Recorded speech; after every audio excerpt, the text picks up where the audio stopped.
first step, I go ahead and use this primer and give a big chunk of the miniatures a nice even coat. And make sure to get it from all the different angles so that I can more easily apply the base coat. I brush a light coat of the Chaos Black over all of the metallic portions of the AT-ST, as well as the helmet of General Weiss. By painting these portions black, it will help the gray to stand out a little more and look more metallic when we get to painting those sections. I've noticed that other videos that do a painting guide on General Weiss will typically do the matte gray or a solid gray color for the base coat.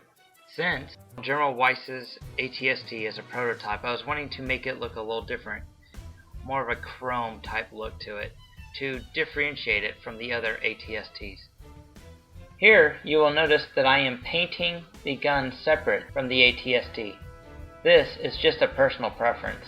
I find it is a little easier to paint the guns when they are unattached.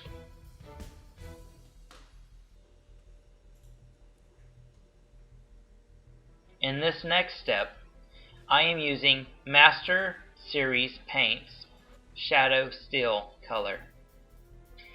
And for this, I am lightly brushing the core metallic parts of the AT-ST, doing an almost dry brush style of painting with a medium brush. This way I get most of the protruded parts of the AT-ST, such as its guns, legs, body, and eye covers, and the little ridges on the side, and the protruding parts on the back of the AT-ST.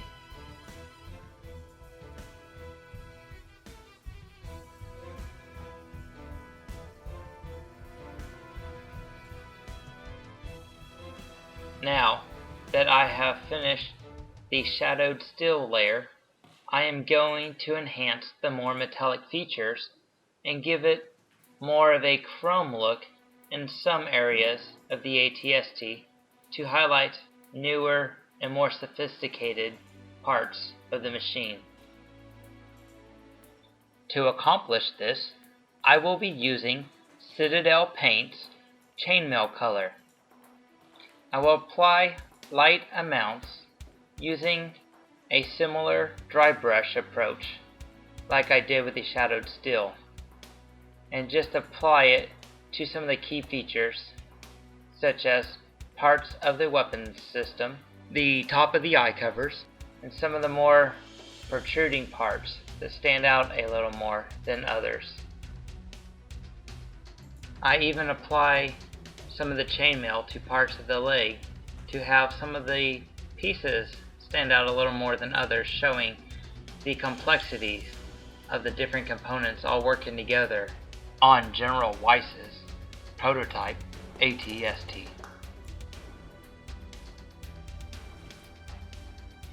For the next step, I use Game Colors Wolf Gray, and I dry brush lightly the edges with a very small brush, and I just put a tiny bit of paint on the brush, and I brush away any excess inside my little paint bowl, and then I just put the slightest bit of paint by doing the airbrush technique, where I lightly use the brush just to get the edges of the AT-ST as well as some of the protruding parts of the leg and what looks like it could be a ladder on the side of the main body. And I just go through it and get the spots that look like they would be where the highlights would show up from a lighting perspective.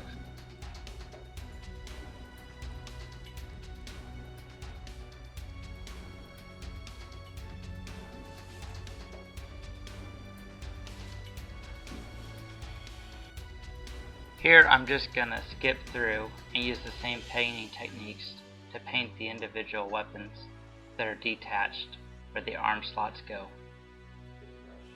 In this next step, we are going to use the Formula P3 Armor Wash to heavily wash over all of the crevices and give it more of a used and weathered look. In the video, you can see that I am using a large brush to apply the wash, and I'm applying the wash generously all over the walker. This will help diffuse any of the highlight areas that might be a little too bright or a little too hot. This also gets deep down in the crevices and adds more contrast to the walker. Once the wash is dried, I'm going to take my small paintbrush and go back over parts of the walker with the chainmail paint to brighten up some of the areas that were washed over, such as the faceplate and some of the more protruding areas, to give it the weathered chrome look we will see in the final product. Now that I have the arms painted, I'm going to go ahead and attach them. I'm just pushing them in at the moment. I'm not planning on gluing them, in case I want to change them back out at a later date to the AT-ST standard weapons. Now I'm going to use my smallest brush and paint the skin of General Weiss using Formula P3 Midlund flesh color. I go very carefully, trying not to get paint on top of the helmet or any other part of his jacket. If I get a little on, it's okay, because I have not painted his uniform or helmet yet.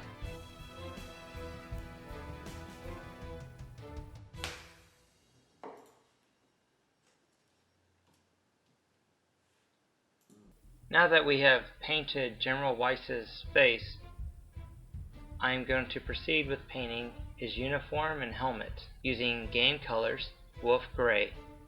Now, as I'm painting, I'm being sure to leave his headband with goggles and his gloves black. When I finish painting the uniform and helmet with the Wolf Gray color, I plan on going over it with the wash to bring out more details in the shirt and the helmet, as well as make it a little bit darker so that it more closely matches the uniforms that we're used to seeing in the movies.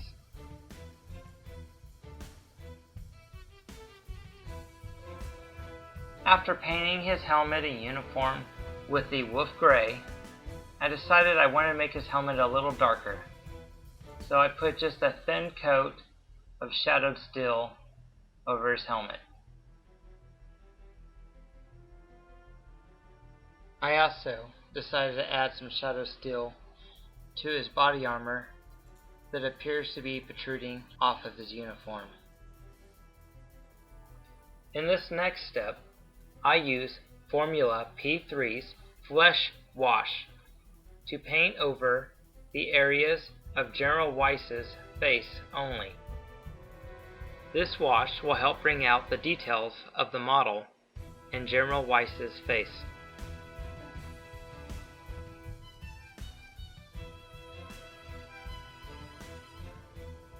In this last step, I use Formula P3's Armor Wash to coat General Weiss's helmet and uniform, completely avoiding his face. This will help darken his uniform and display the details that were etched into the model.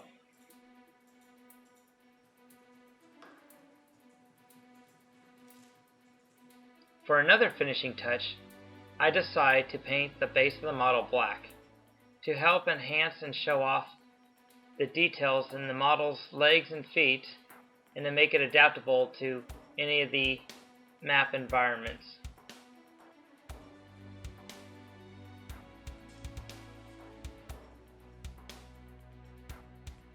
And now we come to the final result. If you like this video, feel free to like it or leave comments. And remember to stay tuned for some more upcoming videos on both painting techniques and gameplay.